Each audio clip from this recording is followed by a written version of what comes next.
Welcome back to the channel, everyone. I appreciate it if you are returning. But if you're new and you're just joining us, please consider hitting that like and subscribe button and the notification bell so you can get some information about whenever I upload again. I know it doesn't always work for some people, but that's a YouTube thing, unfortunately. It just happens. But if you consider it and do it, I appreciate it. In this particular video, I had a little bit of a quandary. I was trying to figure out which one I should do. What video I should do. I have a pretty big list, but I was just kind of lost. I wasn't sure what I should do. Mostly because, Christmas is not too far away, and I don't want to have a very, hard, dedicated video where it takes a long time to do. So, after thinking about it for a while, I figured one of the fastest things I could probably do would be something like a classification video and go over what certain things are and whatever franchise. I thought about it for a while. I was going to do Gundam. I was going to do, Star Wars. There's so much different things I could think of. But I figured one of the easiest ones to do would be Halo for the Spartans. And I might do more of these later if they seem to do pretty well. However, the Spartans are probably the easiest ones because, there's not a whole lot of different classifications, but we will get into it. So, what exactly are the classifications? Well, primarily for the standard Spartans, there are 4. You have Spartan 1s, which are not truly considered Spartans, mostly because the Project Orion, which was the first attempt to create human super soldiers, unfortunately ended in failure. It wasn't a total failure, but for the most part, it really didn't give them what they wanted, because pretty much you could get the same quality if you just do an extremely insane training regimen.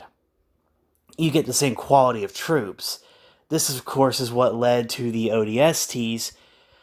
However, notable Spartan 1s, of course, is Sergeant Johnson, the man himself, and, of course, Lord Hood, which is a little bit less notable, but he is a pretty important figure in the Halo mythos and in the story. But of course, most people care about that Sergeant Johnson. He is the man. Oh, I know what the ladies like. Next up is Spartan 2s. Now, the Spartan 2s are the most famous and most popular out of the Spartans, but they are also the most controversial. This is primarily due to the fact that they were stolen from their families, not willingly doing so, but all the members were stolen as kids. And, they were kidnapped, forced to go through these brutal training. And yeah, while they did become awesome soldiers at the end and get really cool armor, they also did have to suffer through a lot and not knowing who their families are and having horrible augmentations that disfigured many. Some of them didn't survive the training or the augmentation process. And the ones that did survive it, luckily, the ones who did became full-fledged Spartans. Some of them were completely horribly disfigured. And the ones who didn't quite die or become disfigured but were still medically incapacitated from it were put into cryostasis until they could be taken out and given their armor later on. This is actually what happened to Linda. And this actually does bring me to the most iconic Spartans when it comes to Spartan 2s. And this, of course, is iconic mostly due to the people playing the games, but also in the Halo mythos as well. Now, being iconic outside of it is mostly by playing the games, of course, would be Spartan Red and Blue Team. Now, Red Team first, they consist of Jerome, Alice, and Douglas. Yeah, Douglas. And these guys are awesome. Most people in the mythos believe that they are dead because their ship, the Spirit of Fire, has been just yeeted out of existence. It's just they don't know where it is, so they all believe that they're dead, but they're actually not. They're constantly in combat, and these Spartans are alive. But people in the mythos don't know that yet. And then you have, of course, the Blue Team, which is the most iconic Spartans out of all of them. And this would be Fred, Linda, and Kelly, and of course the man himself, Master Chief. And technically, you also have George from Halo Reach. He was technically a Spartan too, but he was with a squad of Spartan 3s. I'm pretty sure I mentioned that later on. Anyways, but one thing that is interesting about Master Chief is that for a while there, people who didn't know much about the extended universe, which of course would be the novels, thought that Master Chief was the only one, that he was the only Spartan left alive. But even though the novels, or at least the first novel, came out, I think right before or a little bit after the first game did, which would have immediately eliminated that thought process. But of course, a lot of people don't, look too far into stuff. They don't go beyond the game. But the people who do, of course, knew that he wasn't the only Spartan. But for your average gamers, they didn't know that until probably Halo Reach, or technically Halo Wars if they played it, but it's an RTS game, so most people don't play those on console. But anyways, that's pretty much it for the Spartan 2s. Awesome Spartans, the most powerful out of all of them. That's their classification. Their Spartan 2s are the best, but they have limited numbers and are incredibly expensive. It could, cost 10, UNSC frigates or 5 cruisers to make one Spartan. That's how expensive they are. Anyways, that's it for this segment, and we're moving on to the next one. Spartan 3s are up next.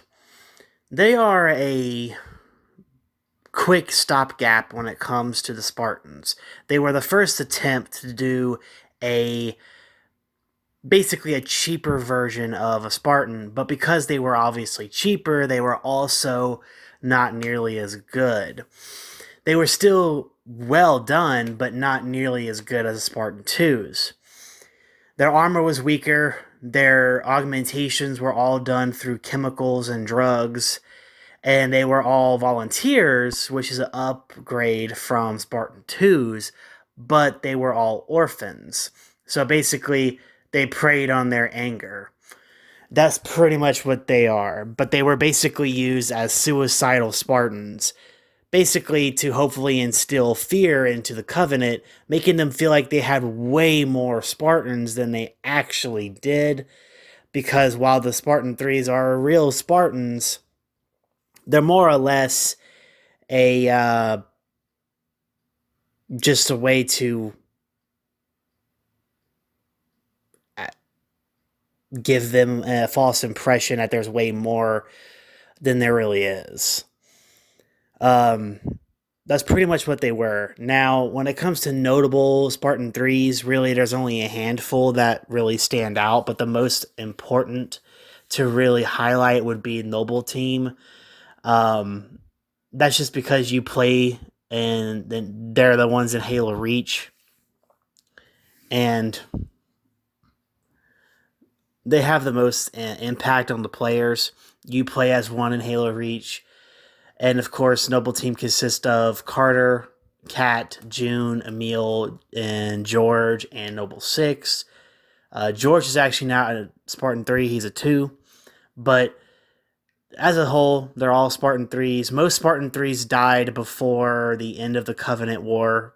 Granted, they were used as basically sacrificial lambs, so it's not really surprising that the majority of Spartan 3s didn't survive the Covenant War. And that's pretty much their story. They're not awful, but they're not great. They're a step above ODSTs, but they're below Spartan 2s. Spartan 4s is the next categorization of the Spartans in Halo. These guys are almost equivalent to Spartan 2s, but not quite. Their armor is almost as strong, but you can tell they are slightly weaker. They are faster, so they sacrifice their more tanky aspect of the Spartans for more mobility. Not necessarily a bad thing, but it does make them a little weaker. Their speed, however, does help them out a lot, it seems, but they are all just enlisted soldiers. They're not children that were stolen. They're not orphans that were basically preyed upon. They were, full-grown adults making these decisions to become Spartans. They have a mixture of augmentation. Half of their stuff is done through training and small augmentations to the body with small surgeries, not nearly as invasive as the Spartan 2s had. And the other half is partial of the chemical and drugs that the Spartan 3s had, but only about half of the drugs in chemicals, not all of them. And the rest of their power and augmentation comes from the suit, because their suits have been significantly, I should say, upgraded to offset their less training and less augmentations. So basically, with all that, they have surpassed the 3s when it comes to their quality, and the fact that they were a much better mass production of Spartans. However, they still have to sacrifice some of the quality that Spartan 2s have. However, having almost the quality of a Spartan 2 is much better when it comes to mass production than what the Spartan 3s had. So they are better than 3s, but slightly worse than 2s. But for the most part, they're what Spartans should have been at the start, because they were just, full grown adults making this decision. They weren't children being forced into it who don't know any better, growing up only knowing what they know from military training. Growing up your entire life like that will obviously affect you. And then, of course, being preyed, your anger being preyed upon will also affect you, and your conscious decisions makes them a little bit more reckless. And that's one of the reasons why they were also used as basically dispendable Spartans. And that's it. That's all of them for the main classes. The subclasses of Spartans I could go over would make this video really long, and I don't really want to do that. So thank you for watching. I appreciate it. Hit the like button, subscribe, hit the notification bell, share the video, comment, the whole shebang. I appreciate it. This is Yokai. I'm a beast, and I'm out of here. And the rest of you are my beast family. All right. I actually forgot to mention this earlier, but notable Spartan 4s. No one really of note personally. You do have Osiris Team and Palmer, but really, no one really likes them. The only person that they like from Osiris Team would be Buck. Tanaka and Vale are just boring, and they're just there. Locke is the most interesting out of the boring characters, but they really make you not like him, because he feels like they're just trying to force you to get to appreciate these new Spartans, the Spartan 4s. They don't do a good job. They're not interesting characters. The Spartan 4s that were in Halo 4, like Palmer and Majestic Team. Majestic Team was a little better. They were a lot more interesting and better written.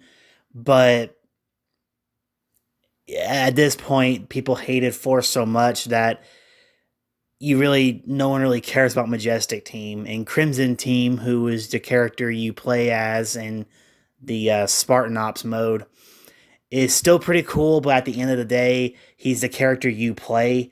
So your investment is basically as much as you played the game. So if you weren't really invested in the character, it's probably because you didn't really play the character very much. And even if you did, you probably didn't care for the game itself because of decisions that they made. Half the decisions they made were really poor and justified hatred. The other half was just pure fan hatred, and maybe a small fraction of the decisions that they have made or ideas that they gave to the Halo franchise were actually good, but at the end of the day, who really cares? Anyways, sorry about that. Now the video is truly done. Actually, real quick before we leave, I want to mention something. I only recently discovered this, but in the Gundam universe, there is a suit called a Spartan. And if you look at it, it's green and it has a lot of similarities to the Spartan armor. And I wonder if Bungie took some inspiration from this because this came out first. Not just the franchise, but the suit itself came out first. So I wonder if there was a connection here. The Bungie guys have been known to be fans of anime, so it's an interesting question. Anyways, deuces.